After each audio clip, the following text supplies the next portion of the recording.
Hello everyone, welcome back to my channel. I hope you be with good health. So in this video I will discuss about degree Celsius.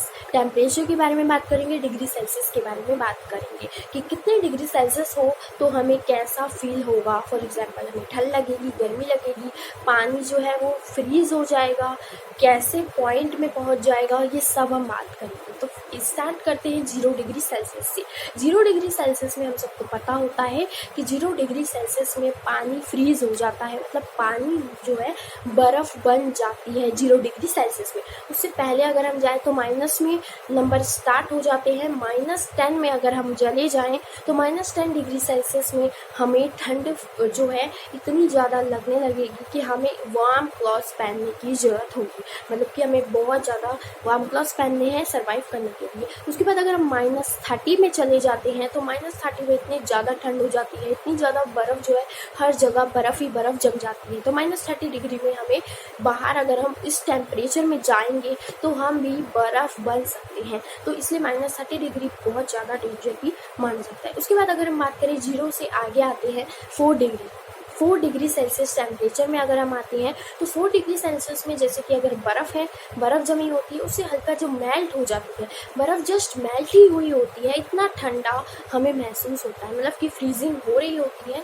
इतना 4 degree Celsius में हमें ठंड महसूस होती है, survive कर सकते हैं हम उसमें, इतना ठंड होती है. उसके बाद अगर हम आगे बात करें 10 डिग्री सेल्सियस में, उसमें भी ठंड हो रही होती है, ठंड स्टार्ट हो चुकी होती है, ठंड फील होती है हमें.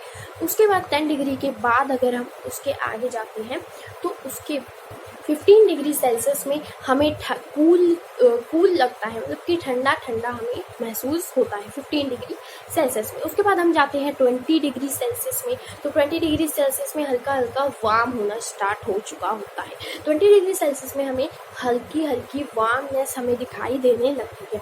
ठीक है, तो 20 डिग्री सेल्सियस में हमें क्या लगता है, वार्मनेस फील होती है.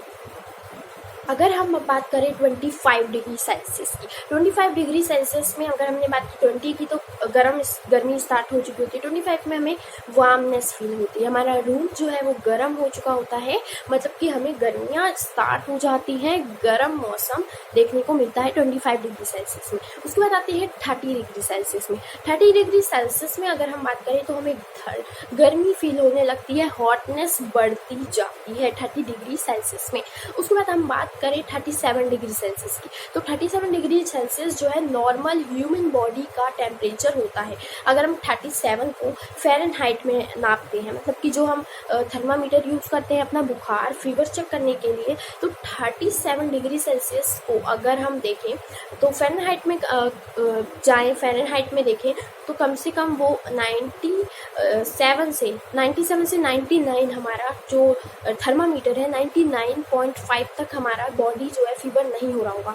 अगर आपको 99.5 थर्मामीटर में फ़ारेनहाइट दिखा रहा है, इसका मतलब आपको फीवर नहीं है. 99 से अगर 100 तक पहुंच जाता है, 100 पार करता है, तो हमारा जो बॉडी है वो बहुत ज़्यादा वार्म हो चुकी होती है, बहुत ज़्यादा हॉट हो जाती है. 37 में हमारा जो 37 डिग्री सेल्सियस है वो ह्यूमन बॉडी का नॉर्मल माना जाता है.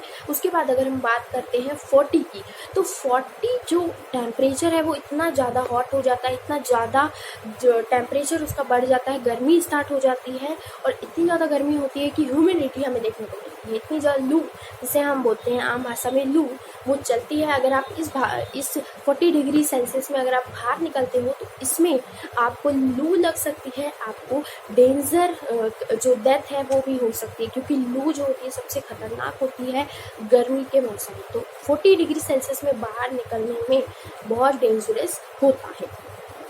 अब अगर हम बात करें 50 डिग्री सेल्सियस की, तो 50 डिग्री सेल्सियस में इतना ज़्यादा एक्सट्रीमली हॉट हो जाता है कि हमें इतनी ज़्यादा गर्मी लगती है कि हमको जो है अपनी बॉडी को कूल रखना ज़रूरी होता है.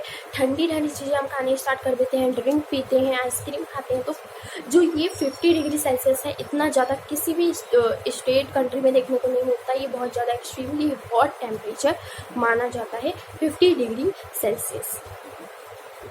अब हम बात करते हैं 60 डिग्री सेल्सियस जो होता है। 60 डिग्री जो सेल्सियस में अगर हमारा जो टेम्परेचर है वो पहुंच जाता है तो इसमें टू हॉट लिव अगर हम इसमें रहते हैं तो बहुत ज़्यादा हॉट हमें फील होता है। इस टेम्परेचर में रहना मुश्किल बहुत ज़्यादा होता है, क्योंकि इस टेम्परेचर में बहुत सारे बैक्टीरिया तक मर चुके होते हैं। अगर हम बात करें 60 डिग्री टेम्परेचर की तो बैक्टीरिया भी इसमें मर जाते हैं। तो इतना ज़्यादा खतरनाक 60 डिग्री टेम्परेचर होता है, मतलब कि बहुत ज़्यादा जो गर्म है मौसम वो हो जाता है 60 डिग्री टेम्परेचर। अब हम बात करें हैं 90 डिग्री सेल्सियस टेम्परेचर की, तो उससे आगे आए 90 डिग्री सेल्सियस में, तो इसमें भी टू हॉट टू लिव। अगर हम बहुत ज़्यादा बात करें, बहुत ज़्यादा गर्मी होती है, इस टेम्परेचर में हमारा रहना मुश्किल हो चुका होता है, हम नहीं रह सकते 90 डिग्री सेल्सियस के टेम्परेचर में। इसमें रहना नामुमकिन हो जाता है, बहुत ज़्यादा हॉट यहाँ पे 90 डिग्री सेल्सियस पहुँच चुका होता है। तो अगर हम बात करें उसके बाद 100 डिग्री सेल्सियस की, तो ये तो इसमें तो पानी एकदम बॉयल होना हो जाता है इसमें। अगर हम बात करते हैं वाटर किस सेल्सियस में बॉयल होता है, तो वो 100 डिग्री सेल्सियस में है। वाटर अगर बर्फ़ बन जाता है तो वो कौन सा है, 0 डिग्री सेल्सियस में। तो 100 डिग्री सेल्सियस में पहुंच जाते हैं तो हमें जो बॉयल है पानी जो है उबल जाता है, तो ये होता है 100 डिग्री सेल्सियस में। अगर हम अब बात करें 1000 डिग्री सेल्सियस की, तो 1000 डिग्री सेल्सियस में क्या होता है, वॉल्केनो इरप्ट होता है, वॉल्केनो निकलता है, लावा निकलता है। तो वो लावा जो वॉल्केनो है वो कौन से टेम्परेचर में होता है, वो 1000 डिग्री टेम्परेचर में। मतलब कि जो अर्थ है, अर्थ के अंदर जो हमारा कोर है, जो इतना ज़्यादा अंदर से टेम्परेचर उसका बढ़ जाता है 1000 डिग्री पे अगर पहुंच जाता है तो वॉल्केनो जो है फट जाता है, उसमें से लावा निकलता है। तो जो अंदर आयरन होता है हमारे अर्थ के अंदर, वो इतना ज़्यादा मेल्ट हो जाता है कि उसमें से जो है वॉल्केनो इरप्ट हो जाता है। 1000 डिग्री सेल्सियस में हमें वॉल्केनो देखने को मिलता है।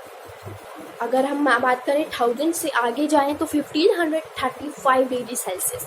अब आता है 1535 डिग्री सेल्सियस में आयरन जो लोहा है वो मेल्ट होना स्टार्ट हो जाता है। मेल्टिंग पॉइंट ऑफ आयरन क्या है, 1535 डिग्री सेल्सियस, जो कि आयरन का मेल्टिंग पॉइंट है। इसमें जो इंडस्ट्री है वो अगर आयरन को मेल्ट करना होता है तो इतनी डिग्री जो है टेम्परेचर को बढ़ा के रखती है, जिससे आयरन जो है मेल्टिंग पॉइंट में पहुंच जाता है, तो वो है 1535 डिग्री सेल्सियस। अब बात करें 2750 की जो डिग्री सेल्सियस है, 2750 डिग्री सेल्सियस में आते आते क्या होता है, जो आयरन है वो बॉइलिंग पॉइंट में आ जाता है। आयरन एकदम बॉइल कर रहा होता है 2750 डिग्री सेल्सियस में आयरन बॉयल होना स्टार्ट हो जाता है। अब लास्ट आता है 5500 डिग्री सेल्सियस। 5500 डिग्री सेल्सियस किसका होता है, उससे आगे जाते हैं तो वो होता है सन की जो इतनी हॉटनेस है कि सन जो होता है वो कितनी ज़्यादा हीट होती है उसके अंदर। तो 5500 से भी और ज़्यादा हीट, उससे भी ज़्यादा हीट हमें देखने को मिलती है सन में, जो कि सन इतना ज़्यादा टेम्परेचर हॉट टेम्परेचर में है कि हमें इतनी दूर तक हमें जो है गर्मी वार्मनेस फील होती है। तो आई होप आपको इतनी इंटरेस्टिंग फैक्ट्स आई होप आपको अच्छे लगे हो, आपने कुछ भी नया सीखा हो तो शेयर कीजिए और लोगों को, ताकि वो भी कुछ अच्छा सीखे। लाइक कीजिए, कमेंट में अच्छा लगा तो बताइए, और मिलते हैं नेक्स्ट वीडियो में। तब तक के लिए subscribe to my channel. Bye guys.